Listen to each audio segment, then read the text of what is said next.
इसके बाद सेकंड आपका जो क्वेश्चन आते हैं इसमें एमसीक्यू के बाद वो आते हैं आपका जो फिल इन द ब्लैंक्स। मतलब आप स्कूल में अगर आपको कोई क्वेश्चन, आजकल तो दुनिया भर के राइटर पहुंच जा रहे हैं स्कूलों में, आपको इसलिए बाहर की किताबों का भी आपको नॉलेज होना चाहिए। फिल इन द ब्लैंक्स में जैसे पहले वाला है, a statement whose validity is accepted without proof is called a dash dash dash. A statement whose validity is accepted without proof is called a dash dash dash postulate. Second, a terminated line can be produced dash dash dash.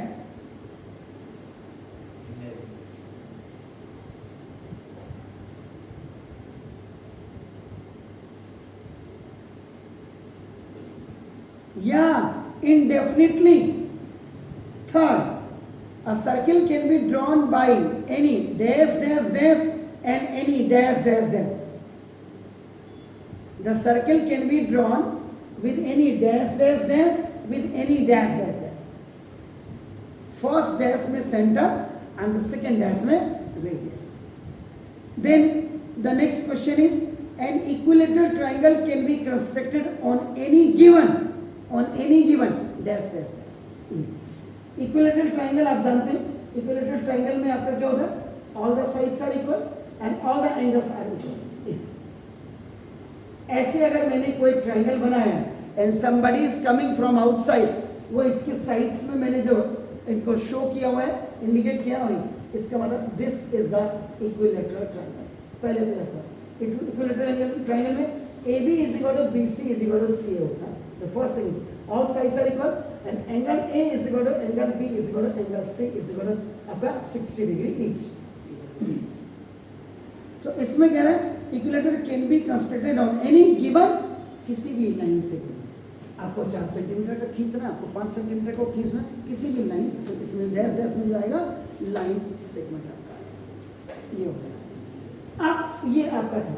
तो अब इसके बाद देखिए, अब आती है subjective question. जैसे इसी में मैं इसी का वीडियो बना देता हूँ आपको थोड़ा सा। तो ना मतलब कल के दिन आपका ऐसा नहीं कि रावत सर ने ये भी नहीं पढ़ाया, स्कूल टीचर ने पढ़ाया नहीं पढ़ाया, भले बी वाला। तो सब्जेक्टिव में सबसे पहले आपका इसमें 3 टाइप के क्वेश्चन आते हैं। जैसे एक फिगर आपकी बनी हुई है, दिस दिस दिस, ये आपका एक पी क्यू लिखा है इन्होंने, एंड नाउ देखो दिस, इसमें भी आपका एक पॉइंट इन्होंने यहाँ पे ई लिया हुआ।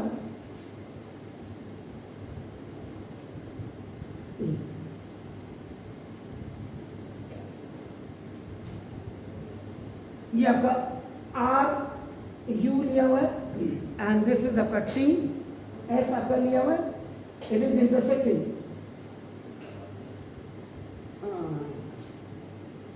इसको यहाँ से हटा देते हैं इसको। तो ई पॉइंट पे आपका कट कर रहे हैं, देखो आपका नाम देखो दिस ये, और ये आपका दिस इज पी और ये क्यू है, ये आपका देखो सी है, ये आपका डी है एंड दिस इज ए है, this is B. From the adjoining figure, पहला क्वेश्चन है आपका, from the adjoining figure name the following. इसमें सबसे पहले आपको जो है ना, आपने 4 लाइन सेगमेंट्स आपकी कौन कौन सी हैं ये आपने लिखना है। देन आपका नाम 3 आपका नाम पैरेलल लाइंस आपने इसमें लिखनी है। उसके बाद third 3 pairs of collinear points आपने लिखने हैं। एंड फोर्थ वाला आपका नाम 2 पेयर्स ऑफ इंटरसेक्टिंग लाइंस आपने लिखनी है। And the last one is आपका नाम, ये आपका 4 है। फिफ्थ में 4 रेज आपने लिखनी है, 4 FOUR 4 रेज आपने लिखनी जी। तो दसो मैंने हूँ छेती छेती दसो। पहले 4 लाइन सेगमेंट्स का अब आप आंसर, ये सर 4 लाइन सेगमेंट्स का आंसर। तो आपका देखो ना कौन कौन सी, कोई भी सेगमेंट का मतलब क्या है कि this is a very small part of the line segment. जैसे आप कोई सीरियल देखते हैं, रोज रोज जो देखते हैं आप एक एपिसोड मीन्स सेगमेंट। जो मैं आपको चैप्टर पढ़ा रहा हूं, रोज पढ़ा रहा हूं, जो छोटे छोटे टॉपिक होते हैं, these small topics are the segments, these small segments are the episodes होते हैं। तो कुछ भी लिख सकते थे। इसका जो आंसर होगा इसमें आप ये ईसी एक हो गया, देखो आपका लाइन सेगमेंट ऊपर से डाल दीजिए। इसी में देखो आपका दूसरी आप एसी लिख सकते हैं, आपका जैसे सीडी भी आप लिख सकते हैं, देखो आपका नाम ये ईडी आप लिख सकते हैं, देखो आपका नाम जैसे डी। कुछ नहीं, आपने बोला 3 पैरेलल लाइंस, तो देखो P Q is parallel to C D is parallel to D. आप इसमें ऐसे लिखेंगे, और नहीं आप इसको मैंने पैरेलल ऐसे करके दिखा दिया। आप P Q comma C D और कॉमा ए बी, इनके ऊपर से आप ऐसे लाइन सेगमेंट का बना सकते हैं। वैसे ऐसे लिखोगे तो ज़्यादा बेहतर रहेगा। 3 pairs of collinear, 3 pairs of collinear. Collinear का मतलब क्या होता है? Those points which are in the same line are collinear points. तो कोलिनियर पॉइंट्स आपका नाम पी, देखो फर्स्ट पी ई क्यू, आपका नाम दिस, ये हो गया ना। अब आपका नाम, उसके बाद दिस ई सी ए आपका होगा, देखो नाम ई डी बी आपका होगा, देखो ना। कुछ भी आप लिख सकते हैं, आर ई डी आप लिख सकते हैं, और आप एस ई सी आप लिख सकते हैं, या ई सी ए आप लिख सकते हैं। तो ये आपको मैंने 4 लिखे, आपको कितने लिख रहे थे आप देखो, मैंने कई लिख दिए।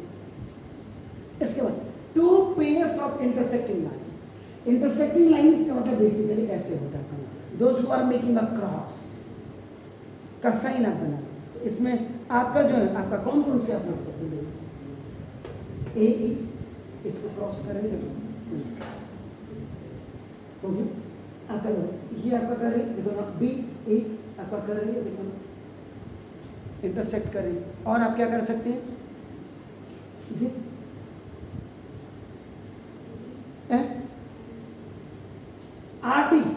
आर डी आपका होगा, बिल्कुल ठीक है सर, मतलब। और एस ई, बिल्कुल।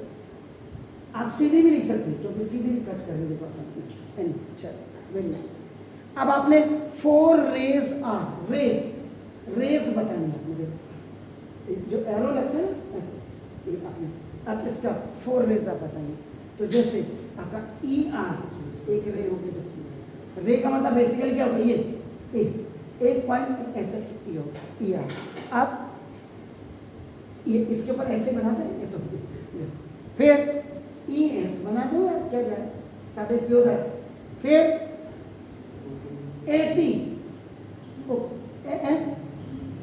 ई ए, ओके बिल्कुल सही, अति उत्तम। Then E U, that's it. तो ये आपका सब्जेक्टिव का पहला पार्ट आपका बिल्कुल आपने कर दिया, वेरी नाइस। ऐसे आपके इसमें छोटे छोटे क्वेश्चंस भी आएंगे, बड़े बड़े। जैसे एक क्वेश्चन बहुत अच्छा है, अभी मैं आपको उसको दिखाऊंगा।